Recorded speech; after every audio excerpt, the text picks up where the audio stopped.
Beleza! Seres humanos, e aí? Bom ou não? Galera, vamos dar continuidade, então, portanto, ao nosso curso de filosofia. Agora, Parmênides de Eleia. Camarada, se a gente vai começar a estudar um filósofo, é importante entender em qual período ele viveu, onde ele viveu, quem influenciou o pensamento dele, o que ele pretendia com o seu pensamento. Então essa é a parte 1 da nossa aula. Pois bem, começo dizendo então para você que Parmênides é da cidade de Eleia. Ele é considerado pai da metafísica. Tá. O que é metafísica a gente vê depois. Por enquanto eu quero que você entenda o seguinte. Parmênides ele pertence ao período da filosofia antiga, mais precisamente ao primeiro período. E aí eu vou te mostrar aqui. Ao período pré-socrático, ou seja, filósofos anteriores a Sócrates, ou contemporâneos a ele, que se caracterizam por entender a origem, ordem e composição do universo. Então, os filósofos pré-socráticos, o que eles têm em comum? Eles buscam entender a ordem, a origem e a composição do universo. Aí se dá-se o nome de arqué, a partir de um elemento natural que dá-se o nome de physis. E por eles pensarem o universo a partir do elemento natural, isso também pode ser chamado de filósofos naturalistas. Tá?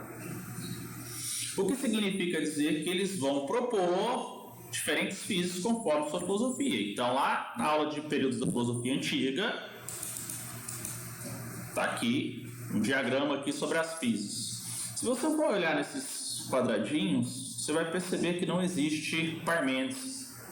Parmênides ele estudou na escola de Eleia, fundada por Xenófanes de Colophon, que tem como física a Terra. Só que o Parmênides que nós estudamos é o Parmênides maduro, porque existe o processo de formação de qualquer pessoa até a sua maturidade. E na maturidade ele vai partir da metafísica. E metafísica a gente pode entender de maneira simples como sendo algo que não é físico, ou seja, que não participa de um elemento natural. Mas e aí? Tá. Vamos voltar lá. Vale lembrar que o Parmênides, pai da metafísica, ele está em oposição a Heráclito, pai da dialética. Enquanto Heráclito estudou na escola de Mileto, fundado por Tales de Mileto, que ficava na região da Jônia, e propôs como físico o fogo. Olha lá, meu camarada, aqui ó, Heráclito de Éfeso. A física para ele é a única perceptível refere-se ao fogo. O Parmênides, que também pertence a esse período, estudou na escola de Eleia.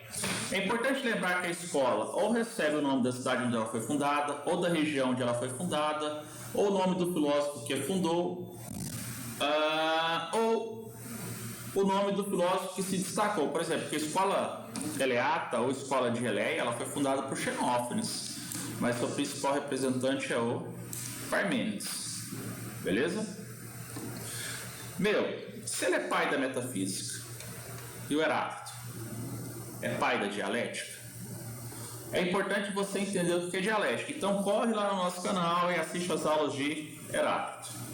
E agora a gente vai desenvolver esse conceito aqui de metafísica. Lembrando que essa aula aqui, ó, de períodos aqui, ó, da filosofia antiga, também está lá no nosso canal. Vou mostrar para vocês, é importante essa divulgação. Então vamos lá. Tá aí o nosso canal. Vamos dar uma voltinha por ele para você perceber aí o que nos interessa. Agora sim, tá aí. Perceba que tá aqui a aula de Heráclito, né? Parte 1, 2, 3, 4 e 5, todas aqui. E aqui resolução de exercícios. Mas nós também temos o período da filosofia antiga, 1, 2, 3, 4. E também temos a resolução dos períodos da filosofia antiga, importante.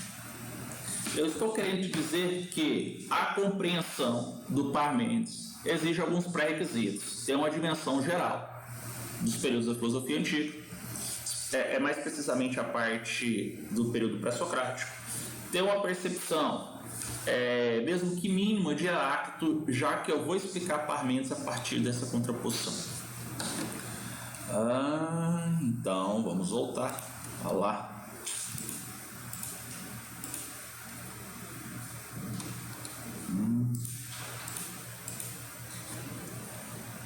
Perceba aqui, ó, olha para esse mapa. O Heráclito ele nasceu aqui, ó, em Éfeso. Tá vendo aqui a península aqui? Essa região aqui é a região da Turquia, tá? Península da chamada Anatólia, Península dos Balcãs, Península Itálica. Perceba que de Éfeso, Heráclito de Éfeso para Mileto é muito próximo. Agora, se a gente for pegar Eleia, essa escola eleata fundada por Xenófanes, onde nós vamos ter Parmênides e Zenão como os principais representantes. O camarada, o Xenófanes, ele nasceu nessa região da Anatólia. Imagina, da Turquia aqui para a Itália, pensando no mapa moderno, a distância é enorme, até mesmo porque a gente tem que considerar o modo de deslocamento. Então, vou te mostrar aqui um mapa antigo para você entender essa dimensão. Vamos lá.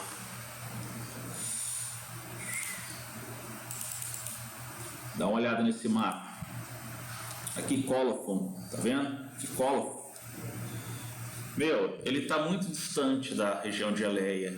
Então Xenófanes, sobretudo, ele é aí um andarilho que vai parar lá na Península Itálica e vai desenvolver o seu pensamento, vai influenciar Parmênides, que vai ser o grande divulgador desse pensamento da escola de Eleia, sobretudo partindo dessa ideia de metafísica. Tá?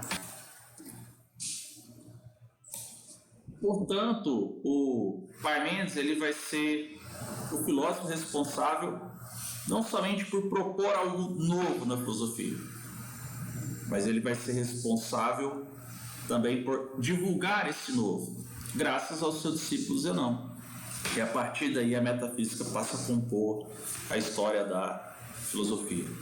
Se nós formos pegar um mapa mais completo, perceba que a gente tem aqui a Península dos Balcãs e a Península da Anatólia. Aqui dá para ver direitinho, ó, Éfeso, Mileto, aqui, ó, Pitágoras de Samos. Então lá do outro lado, lá na Península Itálica,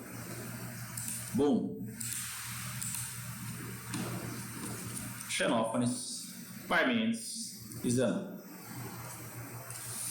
Perceba que somente isso daqui é Grécia, somente a Península dos Balcãs é Grécia. Acima está a Macedônia, Aristóteles e Macedônia. As demais regiões, elas estão sob a influência dos gregos. E daí toda essa região vai participar da construção da filosofia antiga, mais precisamente aí do primeiro período. E aí, meu camarada, agora eu começo. Considerações importantes sobre Parmênides e sua filosofia. Meu camarada, os filósofos têm coisas em comuns dentro desse período.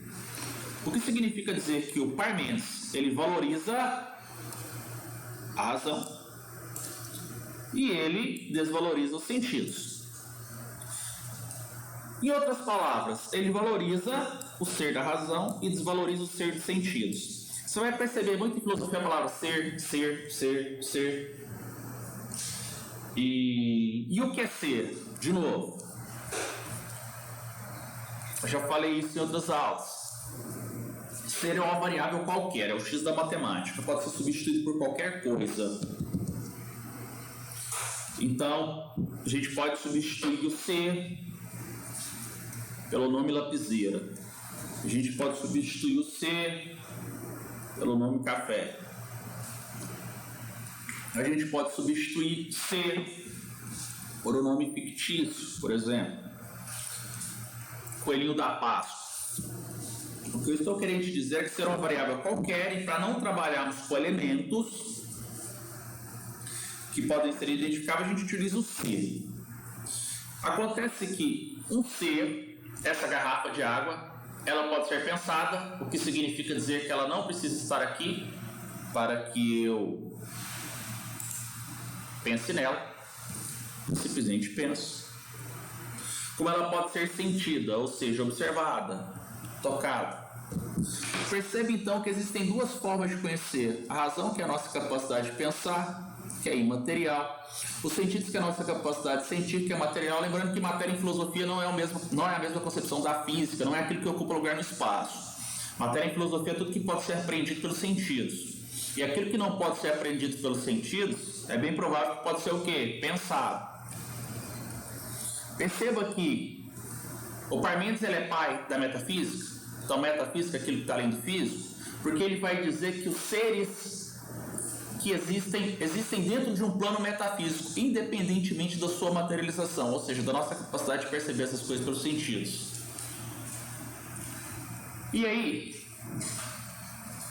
está aqui: valoriza o ser da razão, desvaloriza o ser de sentidos. Eu já coloquei outra característica fundamental aqui. O ser da razão,